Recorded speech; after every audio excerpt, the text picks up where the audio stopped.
ఎట్టి పరిస్థితుల్లో కూడా ఒక్కసారి మన కాన్ఫిడెన్స్ ని కోల్పోతే ఎవ్రీథింగ్ లాస్, మరి దాన్ని కోల్పోయినట్లు లెక్కే. ఇది ఒకటి.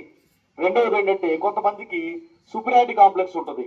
ఫర్ ఎగ్జాంపుల్ క్లాసులో టాపర్గా వచ్చినా, లేకపోతే బాగా మాట్లాడగలిగిన, బాగా ఆడగలిగిన, నేను చాలా గొప్పవాడిని, నేను మాత్రమే గొప్పవాడిని, నేను గొప్పవాడిని, నేను గొప్పదాన్ని అనుకోవడం అనేది మనల్ని మనం గుర్తించడం. కానీ నేను మాత్రమే గొప్పవాడిని, నేను మాత్రమే గొప్పదాన్ని, ఇవన్నీ కూడా కరెక్ట్ కాదు. దాన్ని సుపీరియారిటీ కాంప్లెక్స్ అంటాం. పిల్లల్లో ఈ రెండు కనిపిస్తూ ఉంటాయి కాబట్టి ఆ రెండింటిని కూడా చాలా జాగ్రత్తగా మేనేజ్ చేసుకుంటూ ఉండాలి. ఇది ఒకటి. రెండవది, మీలో 10 సంవత్సరాలు నిన్న వాళ్ళు ఎవరున్నారు? ఒకసారి చేతులు ఎత్తండి. 10 సంవత్సరాల వయసు నిన్న వాళ్ళు ఎవరున్నారు? 10 ఇయర్స్. మీ ఏజ్ 10 ఇయర్స్ ఎవరికైతే నిండిందో వాళ్ళు చేతులు పైకి ఎత్తండి ఒకసారి. కూర్చి. Very good. దించండి.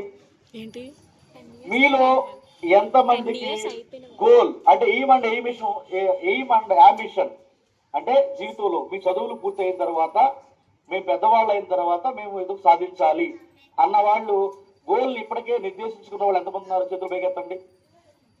Goal. Very good, very good, very good. మీ అందరిని అభినందిస్తా ఉన్నా, ఈ స్కూల్ యాజమాన్యాన్ని కూడా అభినందిస్తా ఉన్నా, టీచర్స్ని కూడా మా హేలాపురి బాలోత్సవాల తరఫున మేము అభినందిస్తా ఉన్నాం. ఎందుకంటే చాలా మందికి పీజీ అయిపోయిన తర్వాత రిజల్ట్ వచ్చిందని ఆలోచిస్తారు, ఏం చేయాలని ఆలోచిస్తాను అంటారు, ఆలోచిస్తారు, ఏం చేస్తున్నారు, ఏం చేయాలో ఆలోచిస్తా అంటారు. కానీ 10 ఇయర్స్ నిండిన ప్రతి ఒక్కరికి అంటే 5th క్లాస్ కంప్లీట్ చేసేసరికి ఒక గోల్ నిర్ణయించుకోవాలి. ఓకే, ఇప్పుడు చెప్పండి, మీకు మీరే ఎవరైనా అమ్మాయిల్లో ఒకరు, మీ గోల్ ఏంటి? ఒక చేయి పైకెత్తడం, చెప్పడం గట్టిగా. Very good. చెప్పమ్మా తల్లి. Very good. ఒక్కసారి మీ స్నేహితురాలని మీ అందరి కరతాళంతో అభినందించండి. Very good, very good, very good. ఆ విధంగా వినండి, ఆ విధంగా ముందుకు రావాలి. ఎప్పుడైనా మీకు అవకాశం వస్తే అవకాశాన్ని సమర్థవంతంగా సద్వినియోగం చేసుకోవాలి. ఒకవేళ అవకాశాలు లేకపోతే అవకాశాలు సృష్టించుకోవాలి. చెప్పండి. అవకాశం లేకపోతే అవకాశాన్ని సృష్టించుకోవాలి, క్రియేట్ చేసుకోవాలి, కల్పించుకోవాలి మనం. ఓకే, నెక్స్ట్ అబ్బాయిల్లో చెప్పండమ్మా. అబ్బాయిల్లో వెరీ గుడ్. ఓకే, చెప్తానా? నువ్వేం చెప్పు. Very good, very good. వెనక చెప్పాము. క్రికెటర్. Very good. ఆ స్నేహితులిద్దరూ కూడా మీరు అభినందించండి. Very good, very good, very good.